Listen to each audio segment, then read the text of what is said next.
ज्ञानेश्वरीमध्ये सगळ्या विषयावरचं लिखाण आहे, सगळ्या विषयांवरचं चिंतन आहे.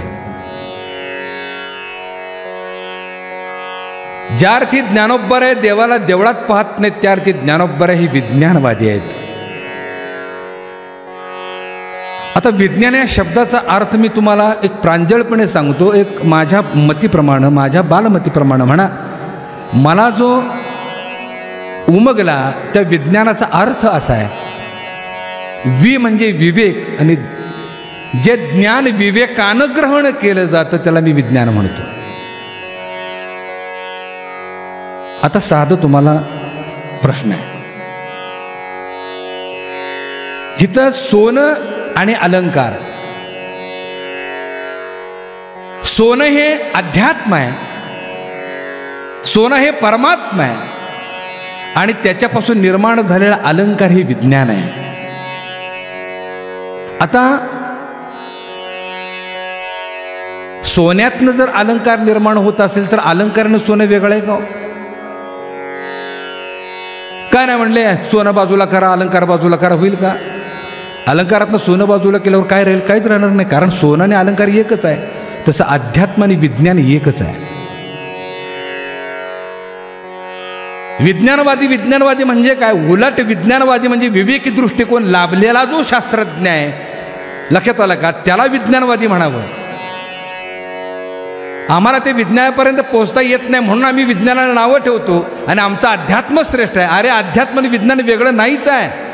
माती म्हणजे अध्यात्म आहे, माठ गाडगर रांजण म्हणजे विज्ञान आहे, कापूस म्हणजे अध्यात्म आहे, आणि त्याच्यापासून निर्माण झालेलं वस्त्र म्हणजे विज्ञान आहे.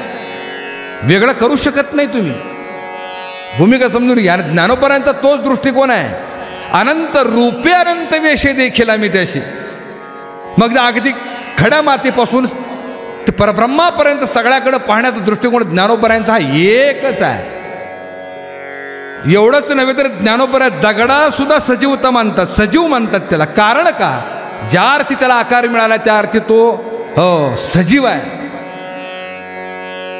आकार मिळाला ना, कुणाकडून होईन का, पण निसर्गाच्या माध्यमानं त्याला आकार मिळाला म्हणजे तो सजीव आहे. ज्ञानोबरायांचा दृष्टिकोन हा सर्व व्यापक आहे, लक्षात ठेवा. ज्ञानोबरायांचं विज्ञान देखील तितकंच श्रेष्ठ आहे, ज्ञानोबरायांचं शास्त्र देखील तितकं श्रेष्ठ आहे. ज्ञानोबराय भक्तीच्या अंगाने जरी परमात्म्याला प्राप्त करत असले तरी त्याचा शोध घेताना ते विज्ञानाचा आधार घेतात. पाऊस कसा पडतो? मी सूर्याचेनी वेशे तपे ते शोषे, पुन्हा इंद्र होऊन वर्षे पुढती भरे. अर्थ कळला का याचा? मी सूर्याचे निवेशे म्हणजे अर्जुन आम्ही सूर्याचं रूप धारण करतो, समुद्राला तापवतो, त्याची वाफ तयार होते, तपे ते शोषे, पुन्हा इंद्र होऊन वर्षे पुढती भरे. हे जे घटनाक्रम आहे ना, पाऊस पडणं, समुद्र तापणं, सूर्यापासून, हे घटनाक्रम ज्ञानोबरायांनी विज्ञानाच्या अंगानं मांडलेला आहे. एका धर्मामध्ये एकानं बंड केलं, म्हणतात की बाबा सूर्य स्थिर आहे आणि पृथ्वी गोल आहे, तू उलट सांगतोस म्हणून त्याला फाशी दिली. हे घडले कधी? 17व्या शतकात. पण ज्ञानेश्वर महाराजांनी 12व्या शतकात सांगितले, जैसे उदय अस्ताचे प्रमाणे न चालता सूर्याचे चालणे. आता न चालता या शब्दामध्ये ज्ञानोबरायांचा सिद्धांत लपलाय, शोध लपलाय. न चालता सूर्य चालतोय का? सूर्य स्थिर आहे, पृथ्वी फिरते. न चालता सूर्याचे चालणे, तैसे नैष्कर्म्यता जाणे, कर्मीची असता. हा ज्ञानोबरायांचा वैज्ञानिक दृष्टिकोन आहे. वीज कशी तयार होते? आत्ता शोध लागला 17व्या शतकामध्ये विजेचा, 17व्या-18व्या शतकामध्ये वीज कशी तयार होते. पण ज्ञानोबरायांनी त्या काळी सांगितले, तै उदकाचे न्यावेशे प्रगटले भान लखलखीत दिसे, ते विजय माझी असे सलील काय. म्हणजे विजेची निर्मिती पाण्याच्या 2 भरलेल्या ढगातून घर्षणानं ते निर्माण होतो. हे ज्ञानोबरायांनी त्या काळी 12व्या शतकात लिहून ठेवलं. म्हणजे विज्ञानामध्ये आहेत का ज्ञानोबराय?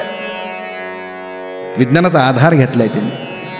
एवढंच नाही, पुढं सांगताना ज्ञानोबा सांगतात, पृथ्वीये परमाणूचा सुगाणा घ्यावा, तरी हा भूगोलची काखे सुगावा, तैसा विस्तार माझा पहावा, तरी जाणावे माते. अर्थ कळला का?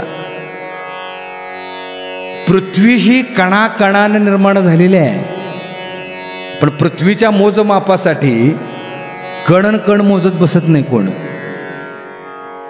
माझं बोलणं कळते का? आणि पृथ्वी ही गोल आहे. भूगोल या शब्दात नाही, तो भूगोल हा शब्द माऊलींनी पहिल्यांदा दिलाय विज्ञानाला. भूगोल, हो, भूगोलाची काके सुगावी तर सांगितलेलं आहे. म्हणजे परमात्म्याला समजण्यासाठी कणाकणानं समजून उपयोग नाही, त्याला श्रद्धेनं भावयुक्त अंतःकरणानं समजून घेतलं पाहिजे. हे त्याचं उदाहरण आहे.